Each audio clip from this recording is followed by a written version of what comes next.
Thank you. Yeah, I'm happy to see you all and get to know you more, either than through this class today or later on in the future. And as today is Śivāratri, I would like to start with a small Shiva glorification, Om Namaḥ Śivāya, chanting to Mahadev, and as it's today the union and marriage of Shiva and Parvati, we can also connect with the divine masculine and divine feminine in our heart, as we have it inside us, the feminine and the masculine, and offer the respects to the divine feminine and masculine as Shiva and Parvati. Let's close our eyes and take a few deep breaths, allowing our body to relax and become the receiver of the sound, receiver of the mantra. And this is also one of the key points in singing, that we are not the doers, we are not the singers, but we are like empty flute, and the divine is playing through us. So we allow our body to relax, go into deep relaxation, relax legs, relax our hands, feeling the sitting bones on your chair or on the ground, allowing your lower back to soften, and bring your breath to your heart space.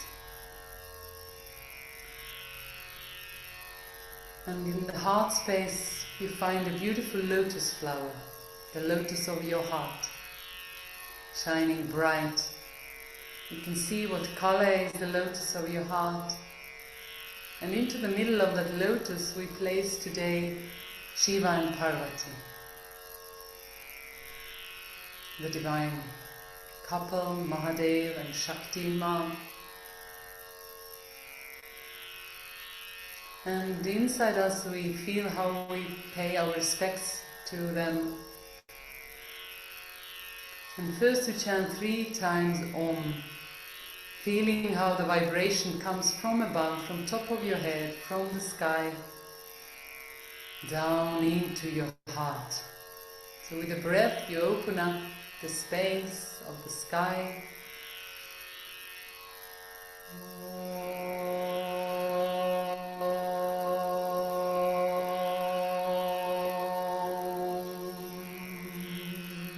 We chant one more time Om together.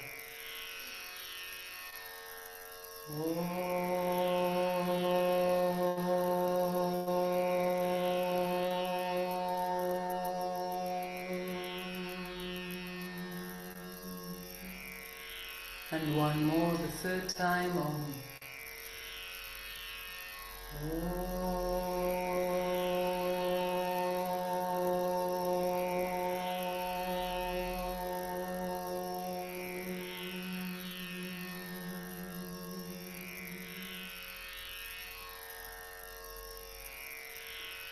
Om Namaḥ Śivāya,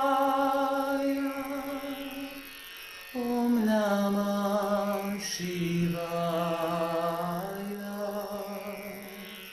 Om Namaḥ Śivāya, Namah Om. Let's chant together. Om Namaḥ Śivāya, Om Namaḥ Śivāya, Om Namaḥ Śivāya, Namah Om.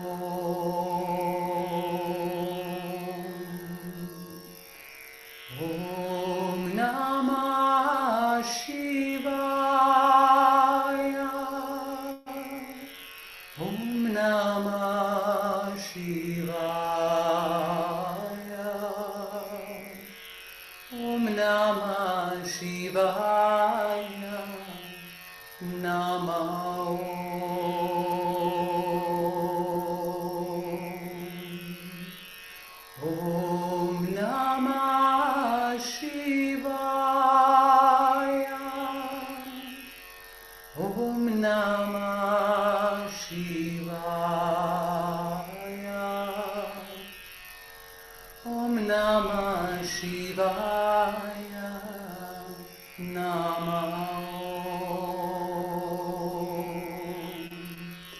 Śivāya Namah Om Śivāya Namah Om Śivāya Namah Om Namah Om. All together.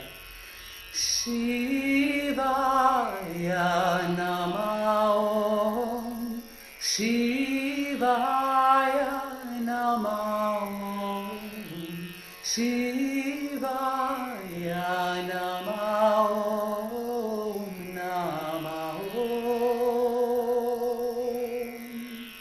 Śivāya Namah Om Śivāya Namah Om Śivāya Namah Om Namah Om Śivāya Namah Om Śivāya Namah Om Śivāya Namah Om Namah Om.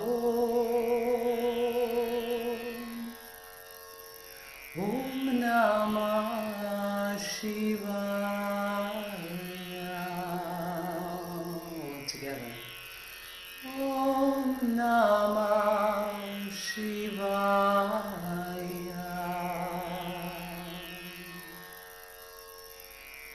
Om Trayambakam Yajamahe Sugandhim Pushtivardhanam Urvarukamiva Bandhanam Mrityormukshiyamamritam.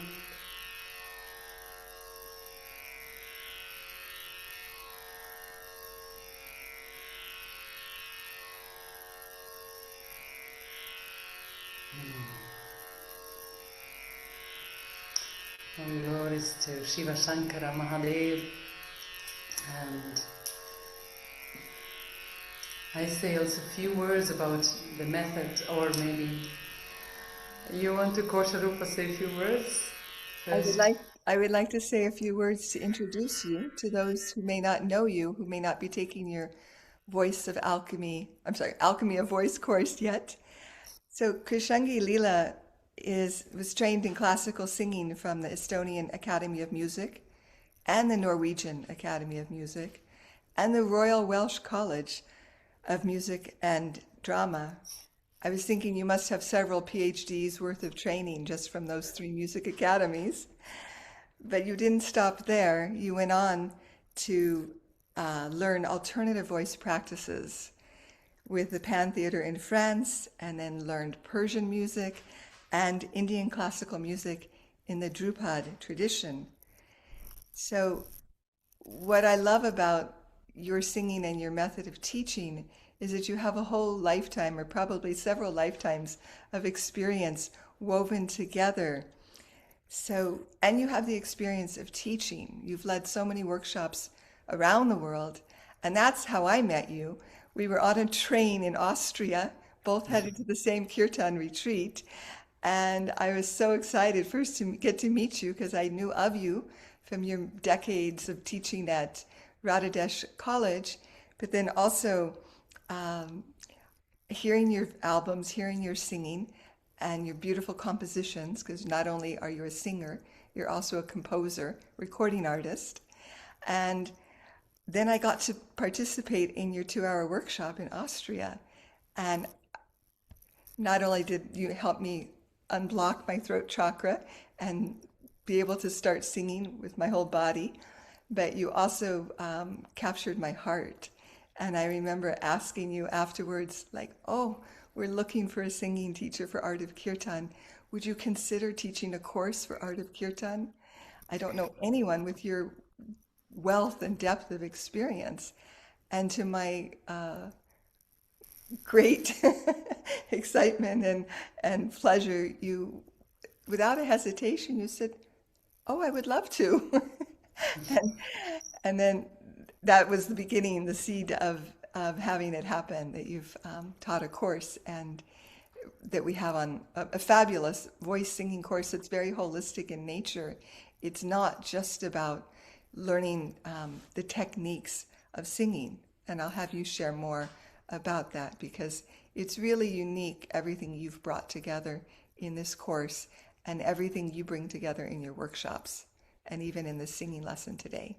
So from the bottom of my heart and soul, I thank you so much, Krishangi Lila, for being here with all of us. Yeah, thank you so much, Kosharupa, for everything and for our divine meeting, I would say, and divine planned meeting. And yes, the course that I teach is I would say like a culmination or the summary of all the practices I have done myself in my life. And I practically sing since I was 3 years old. So singing was my whole life. It was just so present all the time. And then of course I wanted to become a singer, the great singer, and study singing. And with that I felt that I lost some natural way of singing or some natural flow. And that's why I started really searching for these alternative ways and also how to teach people. And that brought me to that I could teach the actors and actresses who were not all the singers and didn't have a background of singing, but they needed to use their voice, and it actually taught me a lot. By just teaching them, I learned a lot from them. And I learned to work with people then who actually don't believe that they can sing. And I think that's the main point in my teaching, that it is, I even emphasize it, that when you come to my course, you don't need to be a singer, or most of the people have this fear of singing and opening up their voice, and we have these misconceptions in our mind that we cannot sing because somebody told us in our childhood that we cannot sing. So I see that these mental and emotional blockages that we have got from our lives are keeping us from singing, are keeping us from opening up in open communication and speaking out our truth. And my own path, even though I was a singer, I felt my throat chakra was blocked. This helped me to develop that course that is not only for singers, but is for everybody to discover their voice. I felt that even though I was a singer, my voice was something that was separate from me. I was here and my voice was somewhere there, and I didn't have this connection between me and my voice. And I feel that fear and that kind of concept that voice is somewhere out there is standing between us, most of us, who think that, oh, I have a problem, or I'm afraid of singing. And it's really this connection between the body, mind and soul, as we are seeking that connection in our spiritual practices and spirituality, that all the three should be connected. Then for me the voice is like the tool or the mirror of the soul that is just expressing the soul's desires. And also the voice has to be aligned with body, mind and soul in order to really be present in your body, to be present in your being, and that you are able to express your soul and the songs of your soul with your voice. So it is not about something that we are just singing, but we are really expressing our soul. I call it like really the soul expression that is very important. And so I invite people to improvise. So it is not only that you come to learn a song, and usually the teachers are teaching the songs and ask you to be perfect in the song, that we have to throw away these concepts of singing and allow ourselves to come to our heart space and feel how music flows through us. Through these improvisations, we allow our mind to become more still and allow our soul to become really present through our voice. And through this presence of our soul, our voice opens up in miraculous ways. It's not only the technique, but it is also the soul presence. And I emphasize in my course and in my workshops that a lot, that we start feeling our body, we balance our body, we balance the chakras. We feel that our Sushumna channel, if you have done yoga, then you know Sushumna channel is the middle energetic channel of our energy bodies and system. It has to have this free flow through it, So mentally you become still through chanting the long vowels or Om, and then you can allow the songs and the kirtans to arise from that place. So it is a very meditative practice. It is not always going for the technique, but first preparing yourself, preparing your body, mind to be there and be in that openness that the voice can flow through you. So for me it is it has been realization of my own journey of becoming a singer, like the one who has to do something, to the moment when I learn to undo and let myself to be that being who allows the music to flow through me. And my journey has been also by learning all the classical songs from the sheet. Every note has to be piano pianissimo, forte fortissimo. It means the different loudnesses, to the moment when I became that, no, I want to sing my song. Where is my song? And it helped me to become that who is creating these songs, because each of one, we have these songs in our heart. And these songs really appear when we allow our heart to open more and more through meditation, through Hare Krishna mantra chanting, either on our beads or silently or in Kirtan. You feel that in Kirtan your heart opens up much, much more, and your voice can change even. But when we are alone, then our heart is sometimes compressed and we don't feel that. And so it has become this way of opening our heart and allowing us to become the instrument, and forget that we are the doers. That's the main focus. And the other instruments, of course, I added on because sometimes I felt my voice was not able to express all the sounds. So I was inspired to start playing flute, because flute can sound while others are singing, but I can go with flute up and down and up and down. So where's really my heart like taking me with the music? So for me, it was not only about singing and chanting, but it was really to be in the flow of music is such an important aspect in my life. Yeah, music is life, as they have a saying like that. So yeah, a short introduction about myself and about my journey, and I often love to share it, because our own experiences make us to search for the truth inside us, and more truthful we are towards ourselves, more truthful our voice is. Yeah. So again, speaking out our truth, as the throat chakra is about speaking out our truth. And more we allow ourselves to be just as we are, more we can just sing as we are, accept our own voice as it is, and express our soul. Yeah. So in the beginning of my practices, I bring often people to a meditative state, because this state allows you to drop off from your mind and from your fears. Because the mind can really tell you, oh, I don't know if I can sing, if I ever can become a singer. And first of all, we have to drop off the idea that we want to become a singer. This is nothing that we need to become. We just need to become ourselves. And that's the first aspect.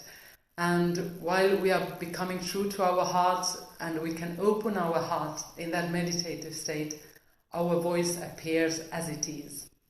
So we don't need to learn more techniques first, but first, the very, very first step is to start listening to the voice inside you. So we don't put the voice outside us and listen to the voice that comes out, but we listen to the vibration that is inside us. And this is a very important aspect that I was looking for practically whole of my life, until I was around 38, almost 40, I think. As a singer, I was looking to the truth. What is the truth about singing? And when I found my Dhrupad teacher, Ramakundacha, who has left this planet Earth already, he gave me these answers that I was always looking for. Listen to the vibration and learn to move the vibration to different parts of your body and to the different parts of your subtle body. And he was really the master master of the sound. And it helped me to really realize that it's not anymore about the singing, but really to find the resonance places inside your body that is like your speaker, and allow these resonant places to open up while meditating on the long vowels, deep sounds, and really looking at this vibration when it clicks and the divine sound becomes present in your body.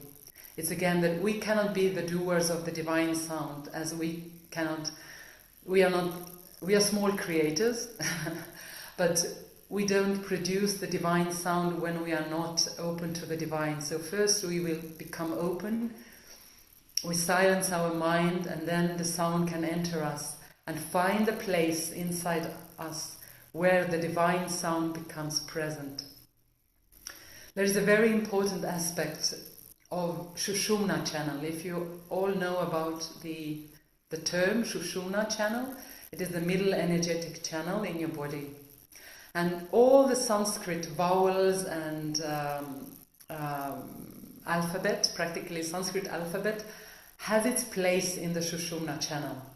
So when this channel is open and the sound is coming in, either A, E, Ka, Te, Ti, Di, any sound that comes in and your channel is open, at once the sound finds its place. Yeah, it kind of falls into the place. And that's the moment when so-called divine sound becomes present, because your sound, your voice, gets the overtones and finds the right place where it resonates in the body. And that is the main aspect of singing. So you don't have to start doing it, over-endeavoring, that makes us to push up from the throat, it gives us tension in the neck. Yeah, so it is more that you learn to let go, surrender, and the sound find its place. And then you see that your voice quality changes. So these, in the beginning, the long meditative practices are very important. In Indian classical singing, the teacher, if he finds that you don't find yet the sound, he says, do this one exercise and come back in 2 weeks, and then I see if I can teach you further. That's why I start also my singing practices and workshops singing on long tones. First humming on then on long vowels, so that the sound can first start finding itself these places of resonance in the body. Yeah, either in the head, in the forehead, behind the head where you have shikha, devotee men have shikha, in the chest, in the backside, in the abdomen, in the lower back. You can start feeling how the voice is moving down the arms and hands and legs. It is really connecting your voice with the body, the resonant places in the body. It is very, very, very important. So relaxation plays a very important part of it. Sometimes I put people even lying on the floor, as some of the classes also in Art of Kirtan course are showing. I'm lying on the floor and allowing the sound to flow through me. If you feel uncomfortable and tense, the sound doesn't come. And then you feel, why? I cannot sing like that. Why do I have to lie here on the floor? And it means that there are tensions in your body that don't allow the sound just to flow through you. So it is also very, very important that we allow our body to be relaxed until the moment when we come to the breathing practices. Because the body cannot be also fully like a spaghetti, we can say, boiled spaghetti, just no. But we have to have the center. Yeah, our spine is keeping our center free and open, and that's why it's important that the spine is straight. We feel that the head can move easily. There is no tension in the neck, and then we can work with breathing. The breathing is our support for our voice. When we have a good breathing, then it supports us to allow the muscles in abdomen and lower back to keep our ribcage open. So it is very important that the ribcage stays open as long as it is allowed. So when we breathe in, most of us, I will take a little bit about the breathing now. Most of us, we have a very high breathing. We are stressful at our jobs, we have to get the kids from the school, we have to cook. So our breathing is, did you do this? Did you do that? Oh, I had to go there. It stays very much here in the upper part of our body, yeah, in our rib cage. Like, so we see that our shoulders are standing up. Did you do this? Oh, can you bring me this? Again, we are like very, very much in the upper part. But the true breathing is really that we relax our shoulders, relax our chest, and we come to our abdominal area to feel that we can relax our abdominal space.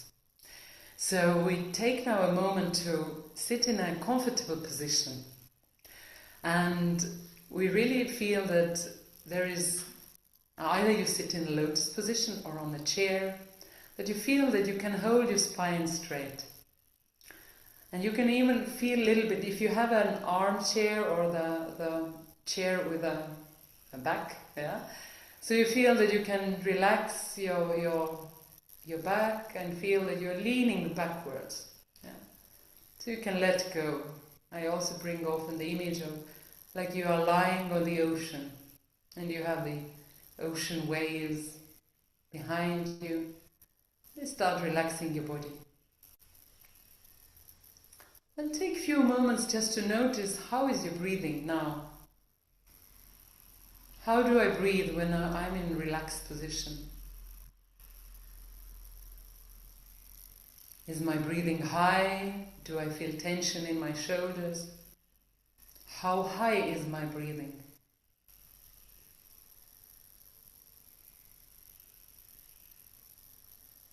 And just observe, be conscious.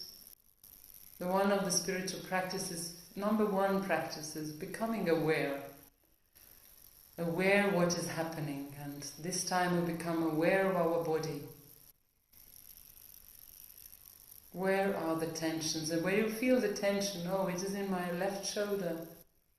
Oh, I breathe into it and I consciously allow it to relax and open up.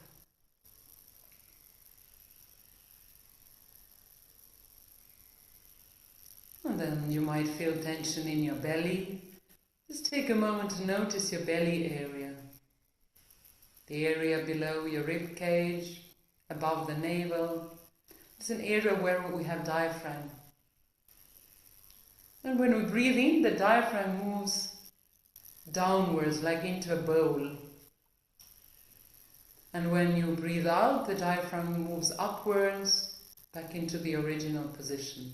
So try to imagine that it is just a muscle that moves downwards and becomes like a bowl shape when you breathe in. And when you breathe out, the belly goes back in and the muscle moves upwards. Diaphragm is very, very, very important for our singing and producing the voice, or just allowing the voice to be inside us, and for the proper airflow. Yeah? When our diaphragm and the belly is tense, we have very short phrases to sing. It's like, very short. So try to now relax also the area below the navel. It helps your diaphragm to move easier.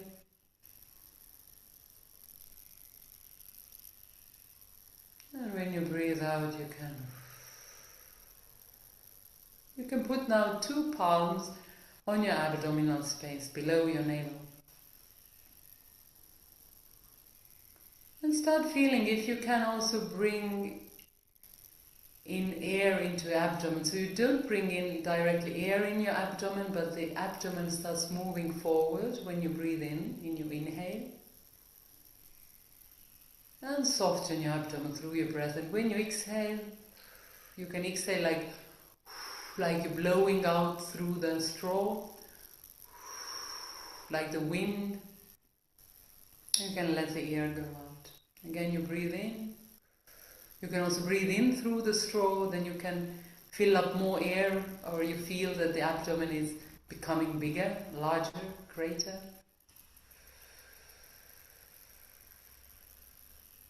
And at the same time you notice that yes, my diaphragm is moving downwards when we breathe in. And And when you breathe out, again like through the vacuum, your abdomen is moving in, diaphragm moves upwards.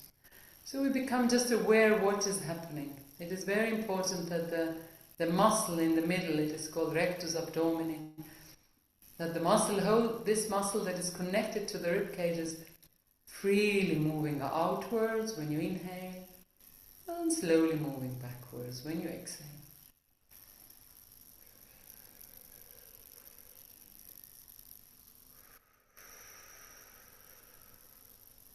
Yeah, when you feel tension, then just first realize you can also take a moment to shake your body a little bit, or just sigh with a loud voice, when you exhale. You can also give a soft shaking to your body that you feel that, I don't have to keep any tension in my body. Keeping tensions keeps me away from my sound, feeling the sound in my body.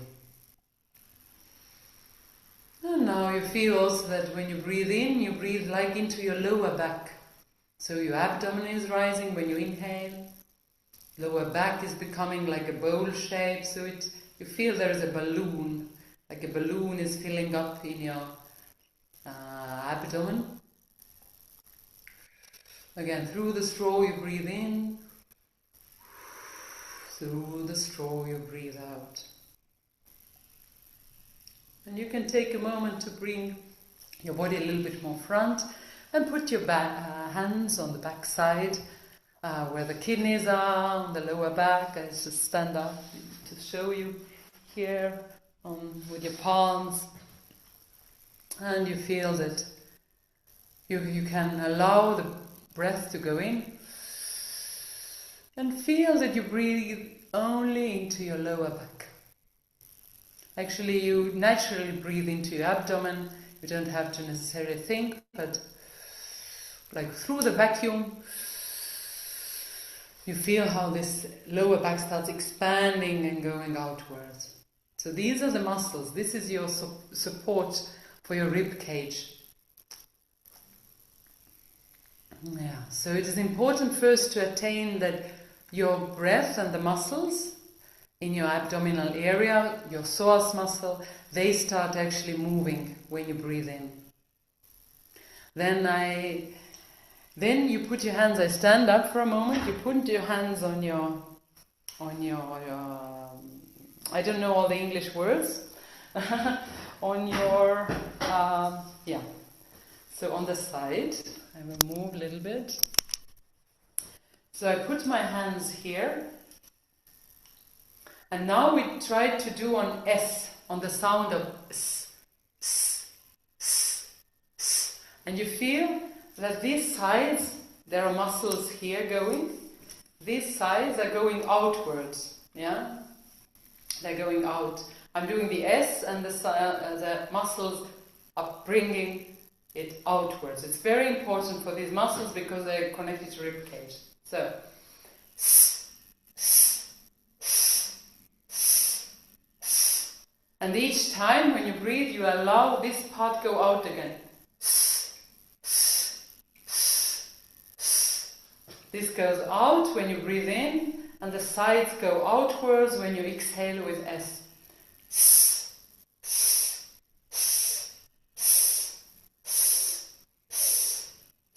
You really feel there is this long muscle that comes here, yeah?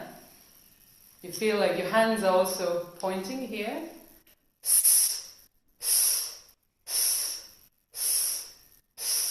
And it helps you to open up the rib cage, yeah? So you see also, this is the same muscle as you want to expand your rib cage. Then you use the muscles and the psoas muscles that are connected to your back. And you can also put your hands for a moment on the back and feel when you move, it goes wider, wider, wider, wider out, yeah?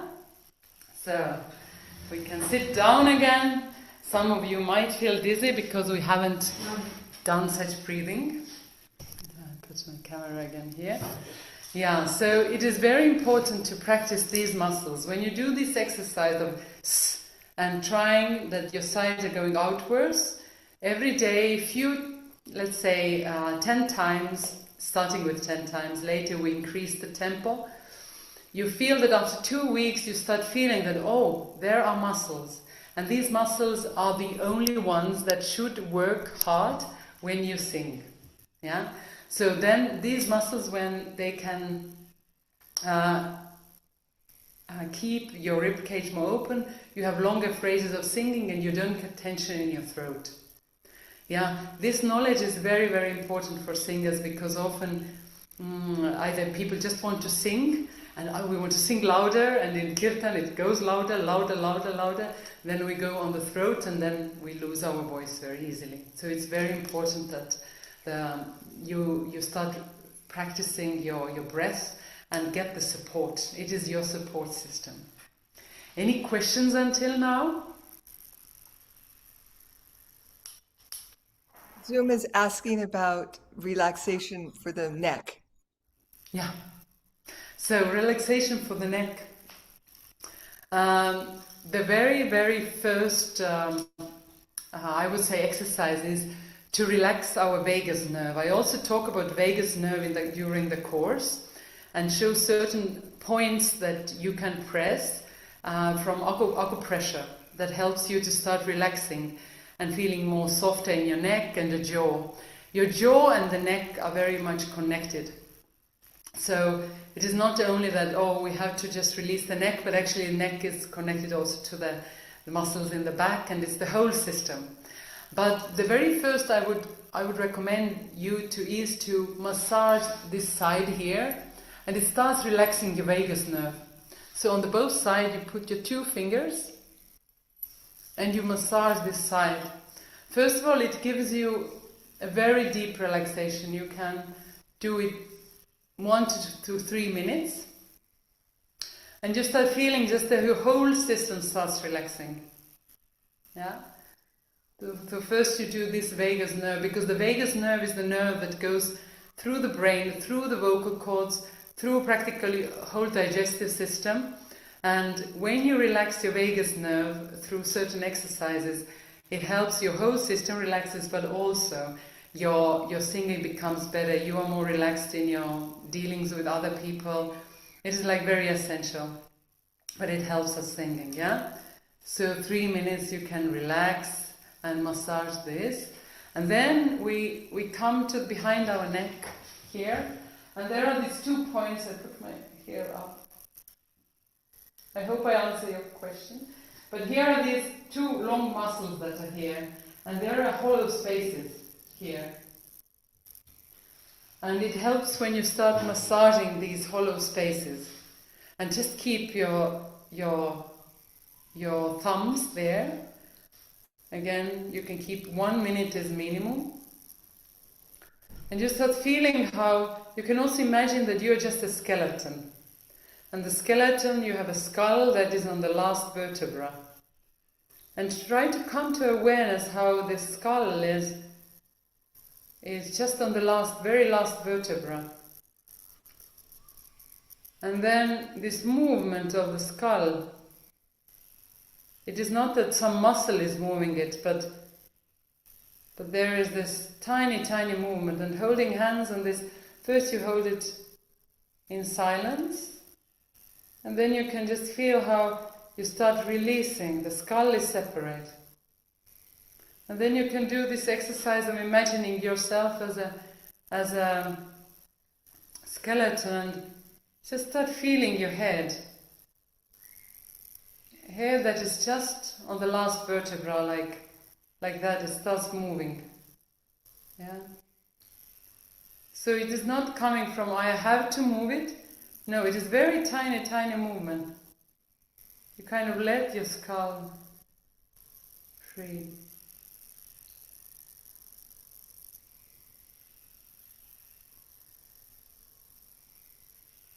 And when you start again, you do this meditation every morning also. One moment your body gets these new signals you just want to have more this freedom. in your neck, yeah? So sometimes, and then of course the massage of the neck is good. Like just also massaging these points here. And we come to another very important points. It is not directly to the neck, but neck is also connected to the muscles here. And then I would advise you, it is a point of the lungs, but also press the point here, just below your shoulder blade. It starts opening up your chest area, and also again, it helps you to relax your neck also. Because when the chest is opening up, it starts relaxing the muscles that are keeping the tightness in the chest, and again, the neck can let go. So you push these points. And you feel your whole, you can also shake your body. How to relax the throat to avoid sore throat. Okay, good. Also, I want to point Yeah, I'm out, sorry if I go sometimes off topic. no, you're doing great. I was just going to say that I was enjoying going through your singing course and how many of the acupressure points you highlight to help with all of this. You're showing us a few here, but you actually have several videos dedicated to that. Yeah. It's wonderful. And again, like I said, I haven't come across any other singing teacher that gives this really practical application that's so important. Yeah, because we are like wholesome beings, and it's really your voice is depending if you have a good day, bad day, what is your emotion, and especially the tensions in the body. The tensions in the body are just responses of the emotions, of the memories, emotional memories, mental memories. So more we also work on our emotional and mental well-being and releasing these tensions from these subtle bodies. It helps us to relax in our physical body. And I saw one question about the sore throat. Of course, sore throat is actually a result of practically, if it's a hot weather and you drink something cold, at once there is like a shock, because inside the throat you have such a warm, like a warm cave, yeah?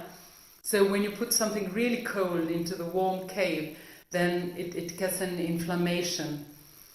So often we have to avoid, like sometimes even I walk with when it's really cold weather, I walk even scarf in front of my nose to avoid that, because I know I'm very sensitive and getting sore throat very easily when I catch cold. Or the air conditioning in India, hot, and you go into the cold. So this is the cause of the sore throat. But I don't know if your question is about the sore throat while singing or the sore throat while... No, while singing. While singing. Like, singing, you mean you start feeling pain in your... Yeah. That is the breathing. You have to improve your breathing, that you don't use the muscles in the throat. If I can understand, because sometimes we don't use our breathing properly. We are breathing very shallow. And all the tensions, while voice production goes into your, practically on ha, ha, it goes from here. And what I also like teach and pay attention is that, no, you start feeling resonances in the body. And the breathing, actually, when you say these loud notes or very high notes, you should actually use more the muscles that we did with S. They should become wider so that the air can flow freely and you don't get this tension or the pain in your throat. Because now you put all the pressure that comes from the lungs quickly on the vocal cords and the throat. So the ribcage is collapsing very quickly. Ah, ah, and then you get the pressure. Because the vocal cords get too quickly the airflow. The airflow has to be very smooth. Yeah, and that's why it's important that the breathing, the support system keeps the rib cage open as much as possible. But the airflow doesn't come with a like, poof, like, oh, like with an attack. So it is very important. And when it's attack, it's too much for the vocal cords because they are a muscle. And when muscles are like, when you do the training and you lift something, next day you are, you can have a back pain or you can have a pain in your muscle. So it's exactly the same muscle. So if you put too much airflow on it, you get pain. So definitely the breathing techniques. Focus on breathing for a while to really get the deep breathing and yeah.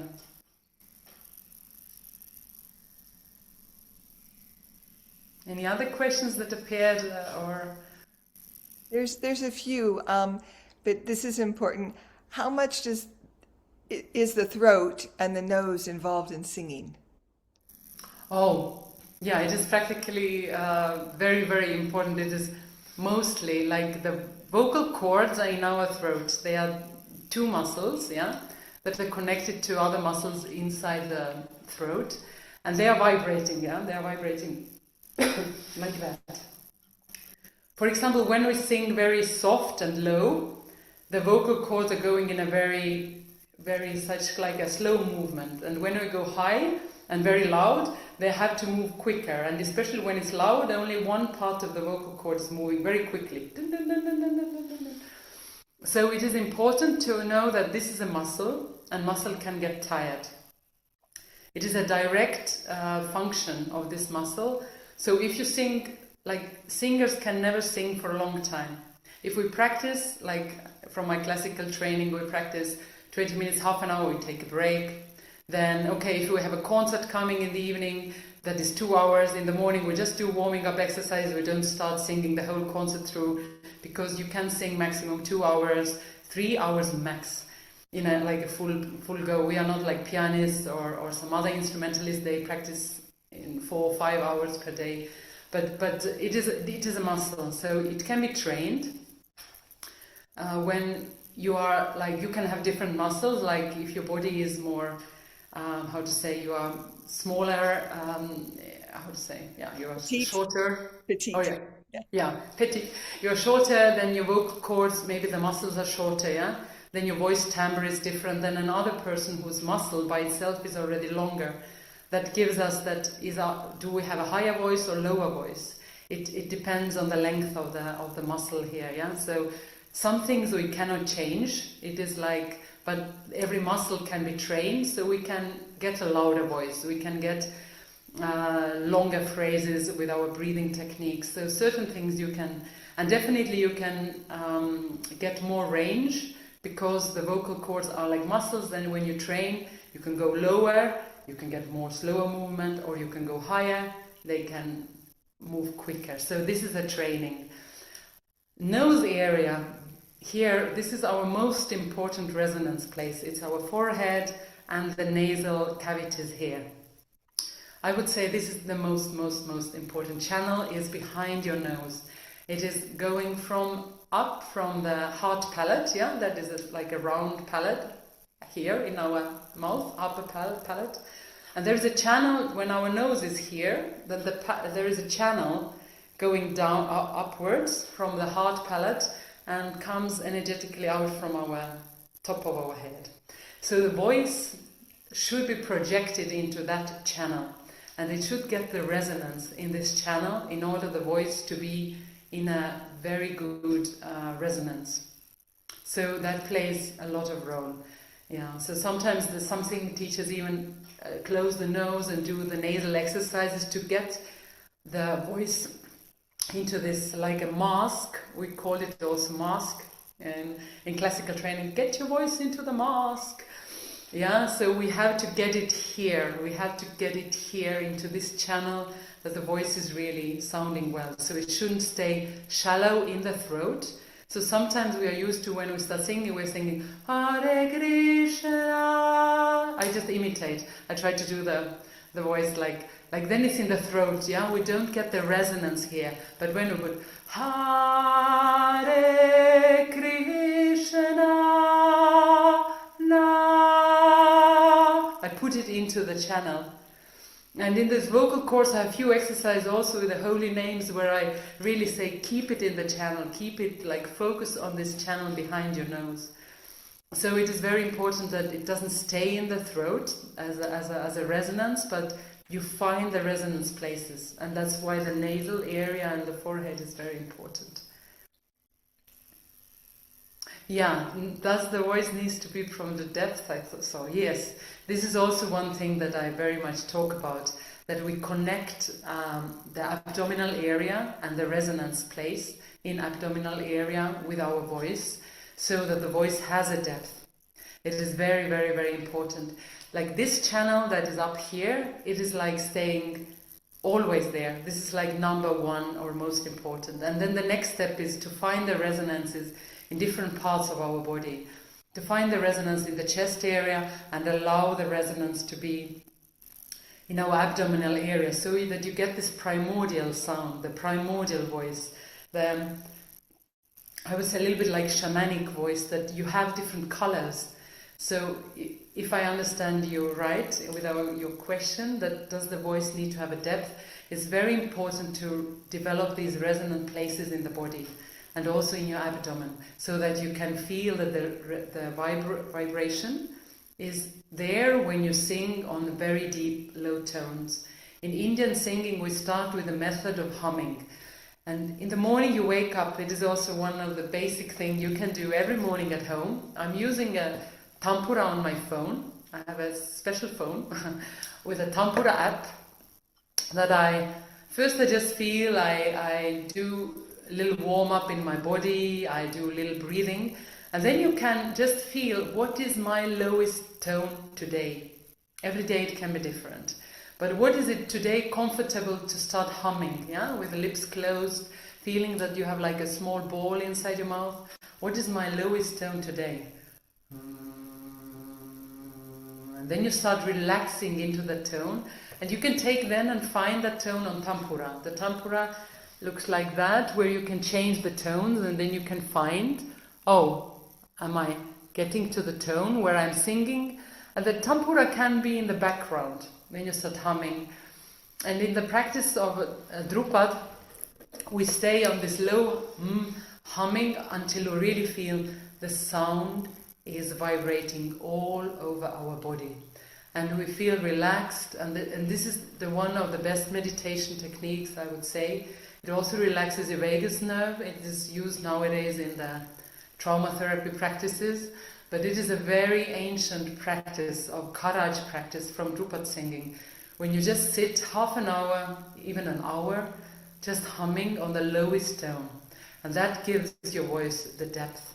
That gives you, that it opens up your Sushumna channel. Humming is actually universal sound that helps you to balance all your chakras and helps you to open up your Sushumna, the middle channel, energy channel. Does this answer your question?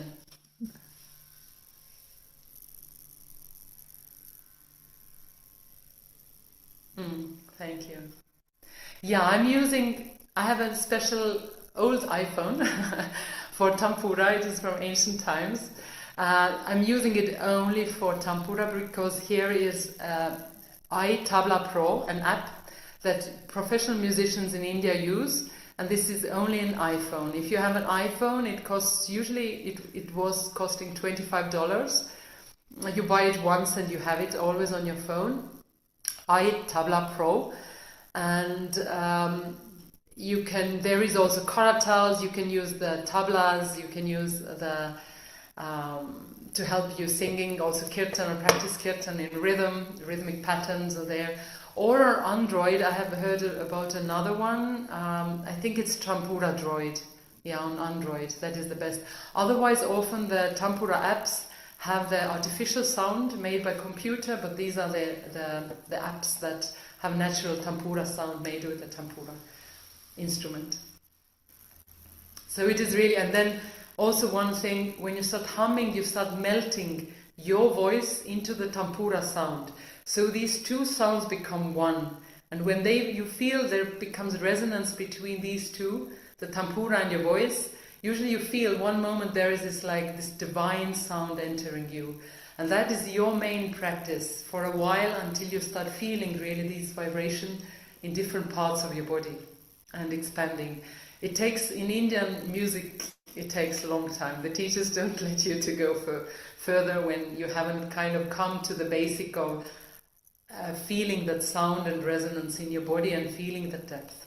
So it is and sometimes it can be higher because your emotions are higher or more tension. Sometimes it's lower and you can reach really deep sounds. But the deep sound with relaxation is the key.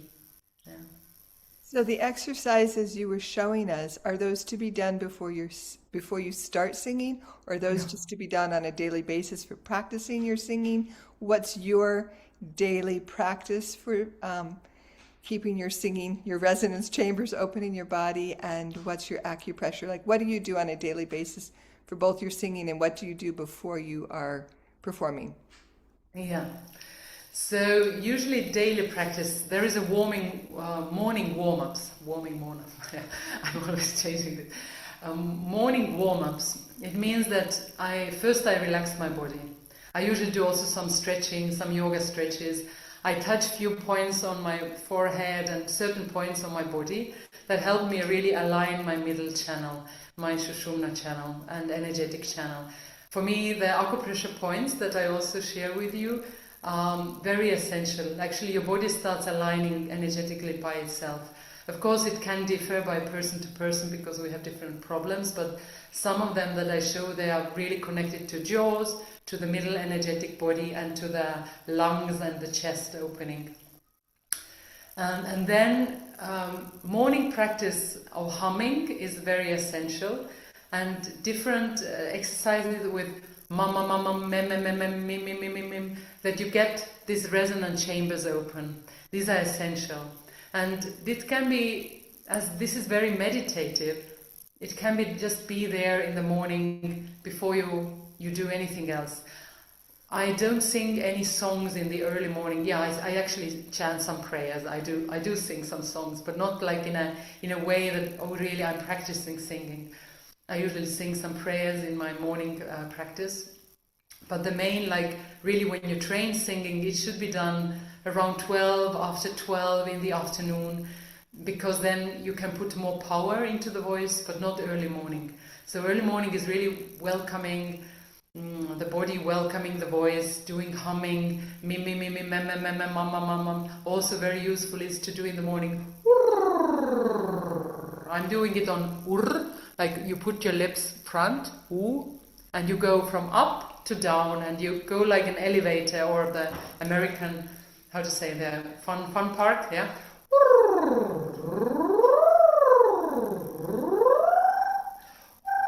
All the higher vibrations you should feel here on top, and lower in your abdomen.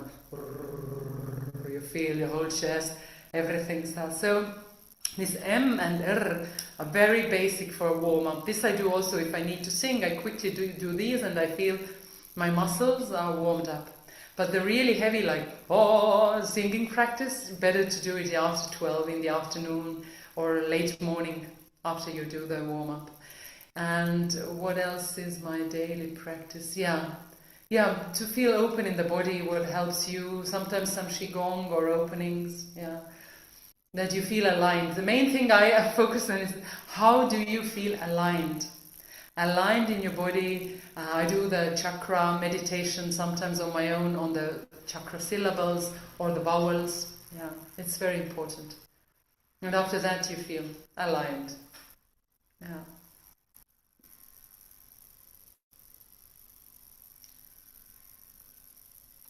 Alignment can be actually longer time. Alignment would take... I'm using alignment from the Tai Chi practices as the first level or layer in our daily life. I have to also see the time maybe. We are over time, or how much do we have time? Whoever would like to stay is welcome to stay. Yeah, it's fine if we go over, because people are very happy to have you answering their personal questions. Yeah, so the alignment practices are also all actually in our Art of Kirtan course. I have done several practices there. One alignment practice is really from more Tai Chi practice to align the Hara line or the middle line.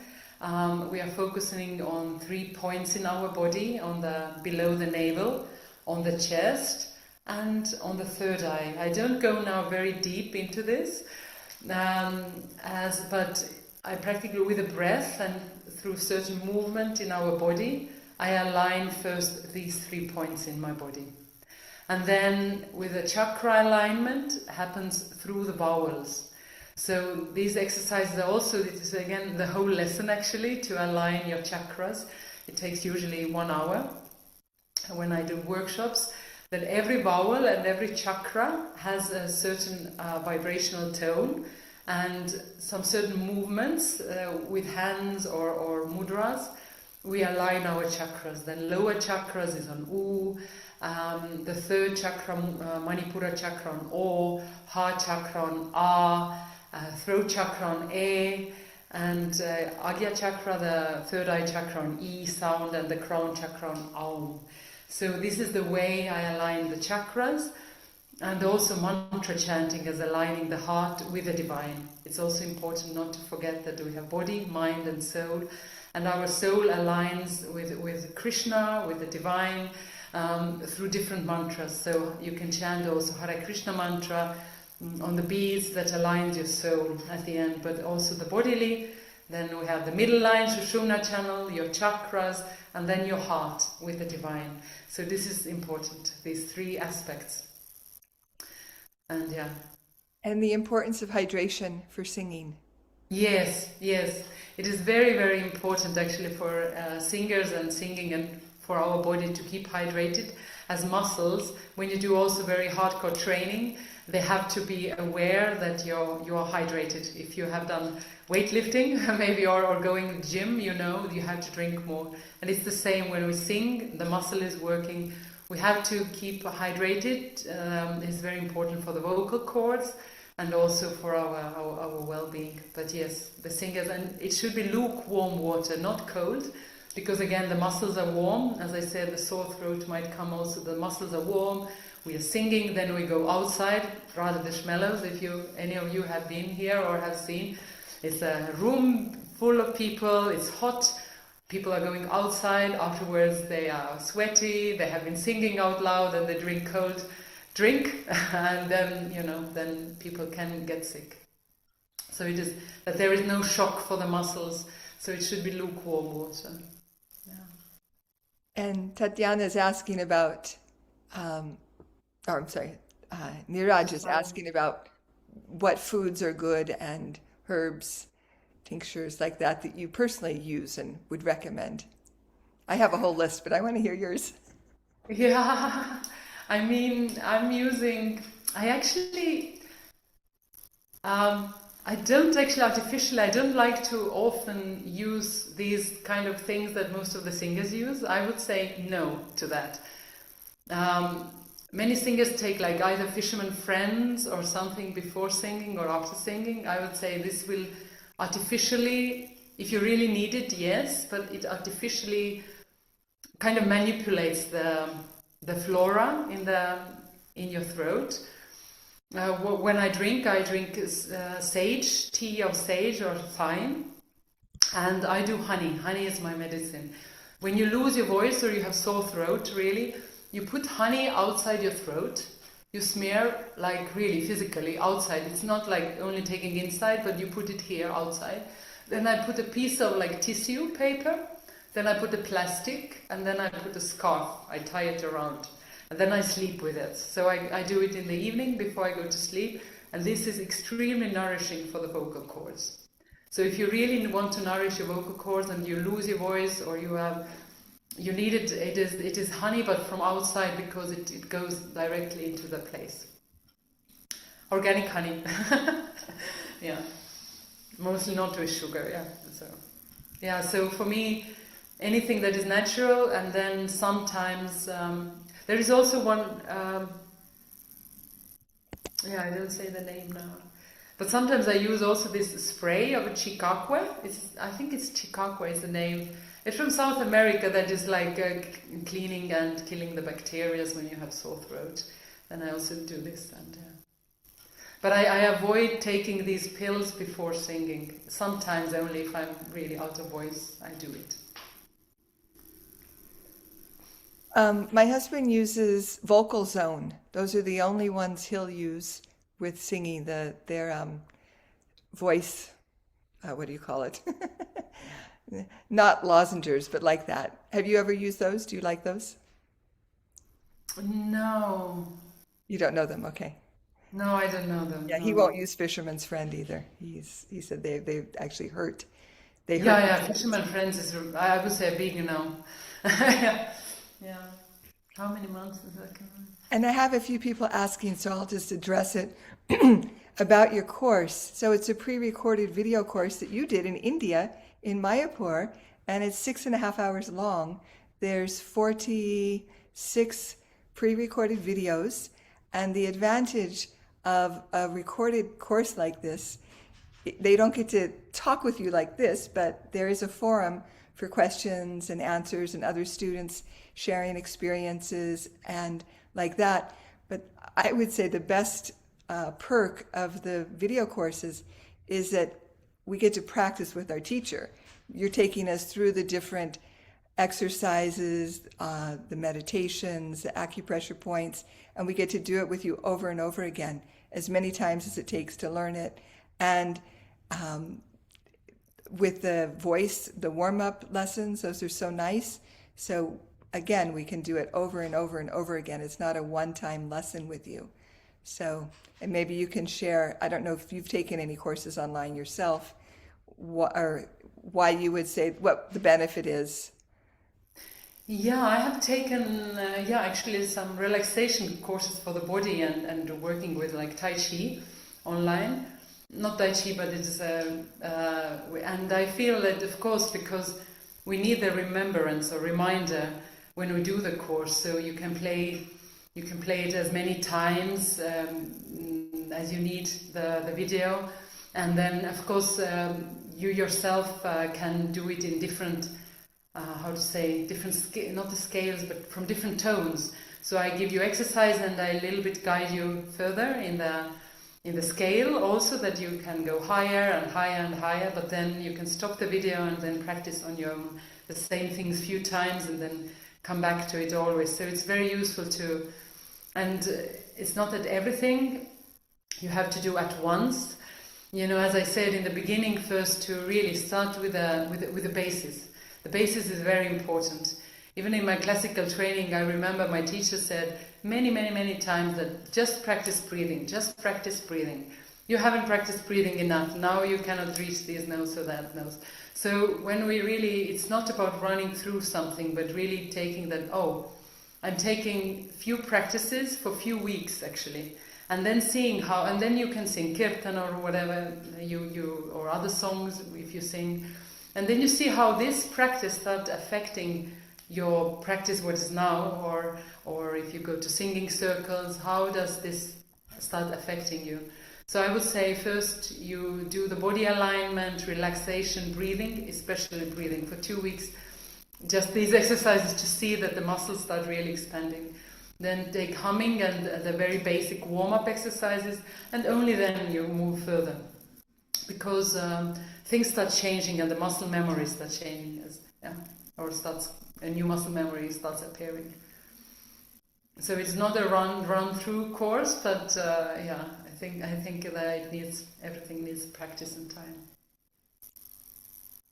And we can maybe sometimes have this type of Zoom meetings when you have questions. Then sometimes we can come and we have question-answer sessions where I can answer and go deeper with you. Yeah. Well, it's wonderful for everyone to actually get to meet you and experience your beautiful, beautiful singing. And for those who want to find you, of course, if you go on the Art of Kirtan website, the Alchemy of Voice course that Krishangi Lila teaches, if you scroll down to the bottom, you'll see her bio, and you'll also see how to connect with her through your Facebook and Instagram and website. We have all of that there. So if you want to, because I was going to ask you how can people be connected with you, but then I remembered we put all that on. Yeah, and I also do retreats and workshops, but mostly in Europe. So if you are in Europe, you can contact or come to any live retreats. But otherwise it has to be online. Do you do much in India? Because I know you're in India a lot. Yeah, I'm in India a lot, but in India I disappear more into my devotional practices, if I say honestly. But I do retreats also, I bring India, but then I focus on bringing people to the holy places in India. I haven't done yet a retreat in India, but I'm actually planning. It is in my mind to do one retreat more about devotional songs in India, in Vrindavan, Govardhan. So it might come in the future. But until now, the other retreats are here in Europe. Yeah. Will you be teaching again at Radhadesh College this summer? No, no. Rogers College, I don't teach anymore. Yeah. It was a many years I taught here in Rogers College, but now this time is no. Now it's only out of Kirtan. Well, yeah, and it'd be wonderful for you to do part two, like you were just talking about, more with the devotional songs. May Shiva bless us all today. Yeah, we have been here. Yeah. All right. Okay. Thank you all again. Thank you again, Krishangi Lila. And yes, we look forward to doing this again. Yeah. Thank you so much, Kosharupa. You're behind everything. All glories to you. Really, many blessings to you. Many blessings. We shower to Kosharupa. I'll take them. I'll take them. Yeah. You are the key.